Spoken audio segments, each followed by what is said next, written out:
Listen closely. I'm giving you guys tickets to a private screening in Phoenix, Arizona of Hobbs and Shaw, the spin-off of Fast and Furious. Keep posted on my Instagram this week. Go follow me. Make sure you check out the recent posts. All the directions will be on there, but 4 pairs of tickets, 1 grand prize winner with a pair of tickets and a gift pack. It's going to be 10 total of you in Phoenix going to the screening where I'm going to be going as well. So it'll be fun. I'll get to meet you guys, hang out, and you'll get to see the movie like 2 to 3 days before everyone else, before the release date. The screening date is July 31st in Phoenix. So if you're local, make sure you follow me on Instagram. Keep posted, and I appreciate it. But now we'll cruise back to the video. What up, my dudes? In Yuma. It's my dad's bus. Dad, what up? Haven't been in the videos in a while. What's happening? Of course, the time I come to help my parents move, I car brakes. So here we go. At the front of the car on the lift as per usual. So what happened was I was driving, heard a clunk, and where's the old one at? Oh, it's still on here. The tie rod, the inner tie rod that goes into the rack. You can see we already put the new one in there. Vibrated loose actually, and those threads are all jacked up. So it vibrated loose, it was making a clunking noise.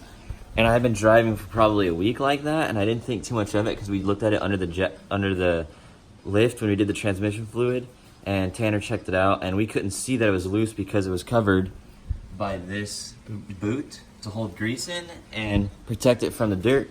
So it broke while I was in Yuma, and I just got it out. I thought I was gonna have to buy a whole new rack and pinion for like 330 bucks. Luckily I didn't. I got a new inner tie rod for 35 bucks, and so this is the outer tie rod with a ball joint connected to it, and then this is the inner tie rod that goes into, so the inner goes into the outer, and the inner is connected to the rack and pinion right there. So my dad's unscrewing the inner one from the outer, and we're just gonna, so it's a little bit more difficult to screw in the inner one to the rack and pinion, so we snug that up first, blew Loctite on the threads going into the rack and pinion, and then we're gonna screw this guy into it now that it's in place, because you can actually twist this whole thing once it's in place, and that way it's a lot easier. And when this happens, obviously you lose complete steering in the passenger front wheel, and the car was like dragging the front wheel. It was a mess. We had to put it on a trailer. And so the way I diagnosed it, figured it out, well, I didn't even notice it, Dylan did it, my buddy. He stuck his hand underneath the car. You see this rod going into the rack and pinion, and he felt his hands on it like this, and he noticed that the inner tie rod wasn't even connected, and he could wiggle it up and down, and that's how we knew it was messed up. So now we got the outer. Don't take that screw. We're gonna measure how far that bolt is, and then we can match it up, and it'll be close to this. The alignment? Yeah. Okay, so we're gonna measure the distance of this right here, of the bolts, so we can do the same on the new inner tie rod, so our alignment isn't too jacked until I can get it probably professionally aligned again.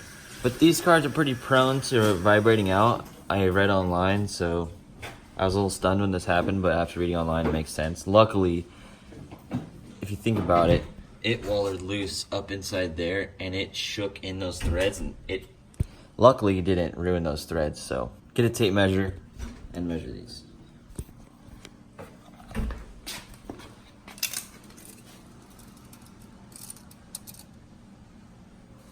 Inch and to the very end. Inch and an eighth. Okay. But wait. We gotta take that all the way off and put the boot on. We just gotta take the nut off. Yeah, all the way off. Just so you guys know, they have tie rod extenders for drifting, and that's how you get more angle. So sometimes a lot of people, you take this off, you take the inner from the outer off, and you put an extension in the middle, and this gives you more angle. So now I'm gonna take this boot, slide it up on here. Should I put some of that grease up in there? Yeah. So this is the grease little packet. Just gonna.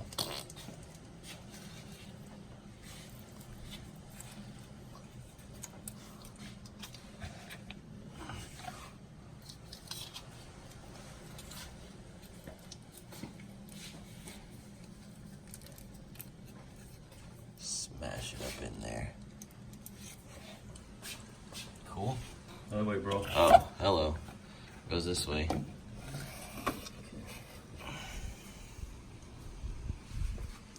So we need to go an inch and a... Hey.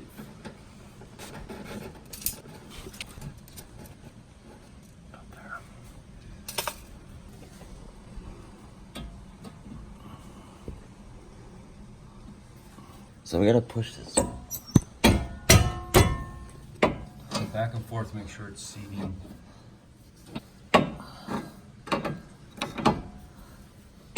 Oh yeah.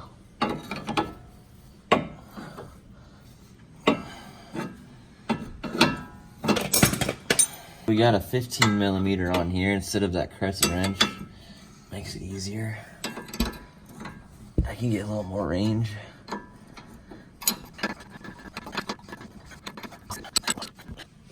Okay, it's super tight.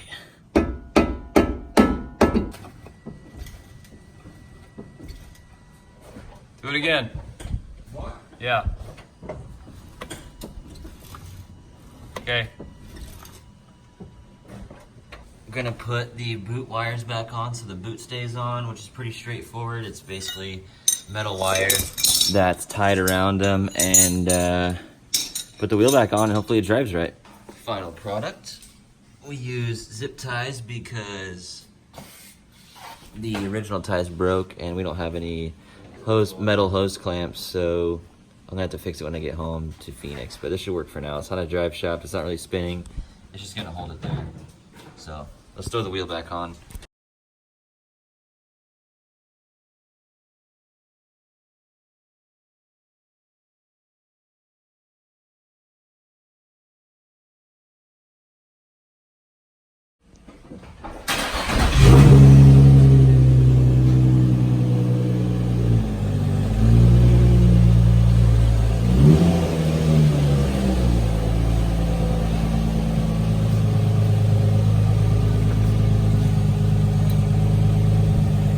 Alignment was way off. We need to put the front of the wheel leaning in more. So Dad is pushing the rod, the inner rod, out. Put 2 lug nuts on and then look at it. Yeah. I think we'll leave this loose. We can probably adjust it. I can already tell it's not enough. No? No. So the wheel's poking out. Got it as close as we think, so he's gonna tighten up that 21 millimeter nut that goes up against the tie rod end to make sure that the inner rod doesn't move. And then probably go drive it around in a bit to see if it feels good.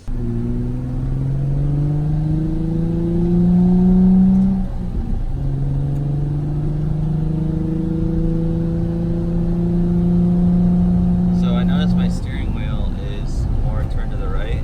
It's even worse. Oh, look, another seat, Yuma. Brother, are you on here? Feels fine.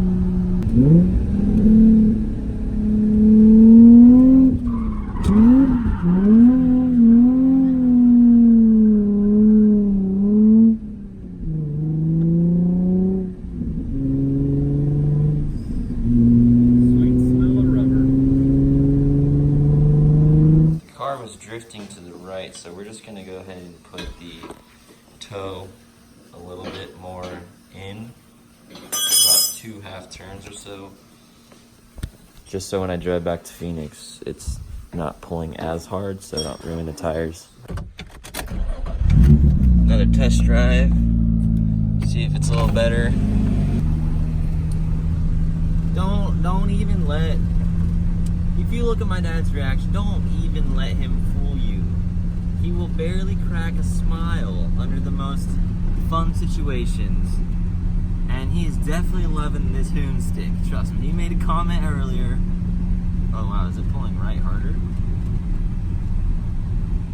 He made a comment earlier, you know he likes it. You know he likes doing those easy donuts. I know if you watch this, Dad, yeah, you know I'm right. But I think my steering wheel is pulling right, but I'm on the dirt road, so I can't judge it yet.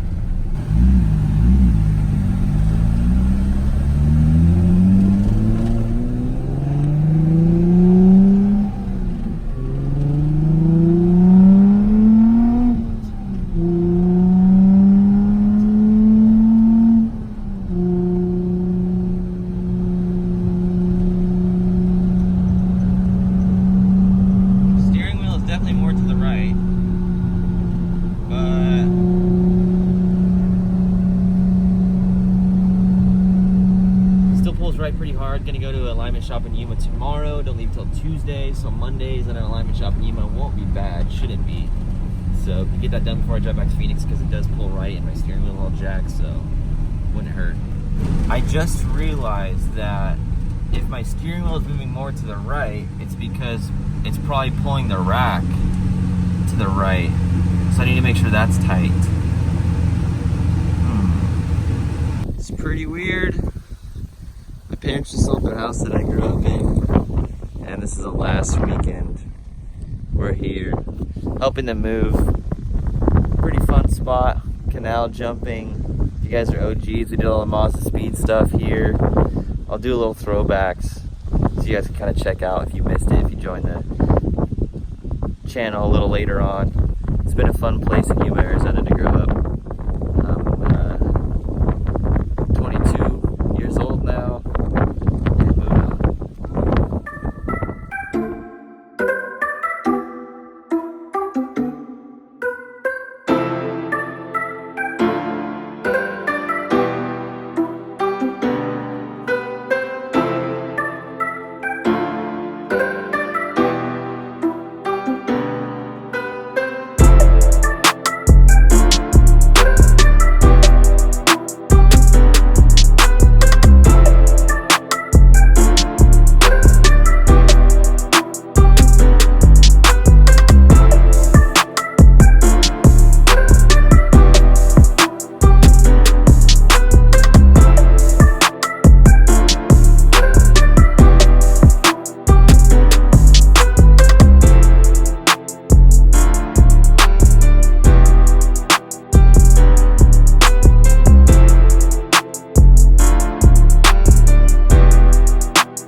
If you guys have any recommendations for anything suspension related, tie rod related, I don't know. I had to do my homework last night to learn what tie rods, really how they worked with the rack and pinion. I wasn't quite sure, but now I completely understand. I know how a rack and pinion works. I know how a tie rod works. I know what the inner and outer tie rod works. I hope I can give you an idea today from this video somewhat how that works. So if this happens to you in your Z and you lose steering, you know what's up. But yeah, I'll catch you guys in the next video.